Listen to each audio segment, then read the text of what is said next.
आपस रानी हो प्यार करते हैं। शादी भर राजा बर्दाश्त करते हैं जी। अब बस गोरी हो प्यार करते हैं। शादी भर राजा बर्दाश्त करते हैं। अब क्या करना है जी? सरकाओ जान लहंगा ई कमरिया से, सरकाओ जान लहंगा ई कमरिया से। ए राजा चर चर करे लगी पलंगिया राती के। ए राजा चर चर करे लगी पलंगिया राती के।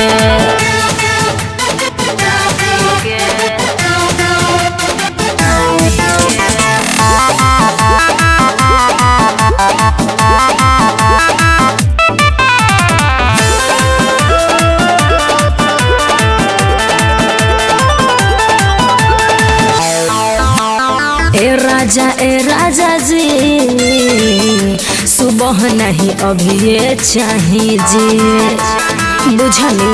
सुन जान रात भर गइल लव के नशा चढ़ गइल।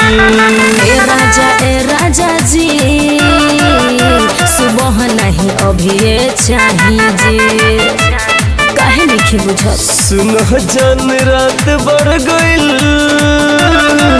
लव के नशा चढ़ गइल। का सरकाओ जान लहंगा ई कमरिया से, सरकाओ जान लहंगा ई कमरिया से। ए राजा चर चर करे लगी पलंगिया राती के। ए राजा चर चर करे लगी पलंगिया राती के।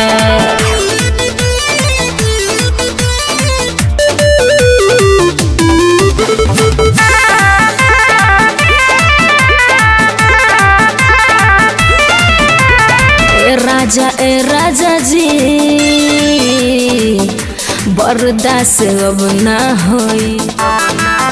सुन तनी सुन जान जोश बढ़ गइल संग रहे के नशा चढ़ गइल। ए राजा जी बर्दाश्त अब ना होई। सुन जान जोश बढ़ गइल संग रहे के नशा चढ़ गइल। तू हटावा अब नजरिया एह कमरिया से। सरकाओ जान लहंगा ई कमरिया से। ए राजा चर चर करे लगी पलंगिया राती के। ए राजा चर चर करे लगी पलंगिया राती के। अरे थोड़ा बर्दाश्त करी।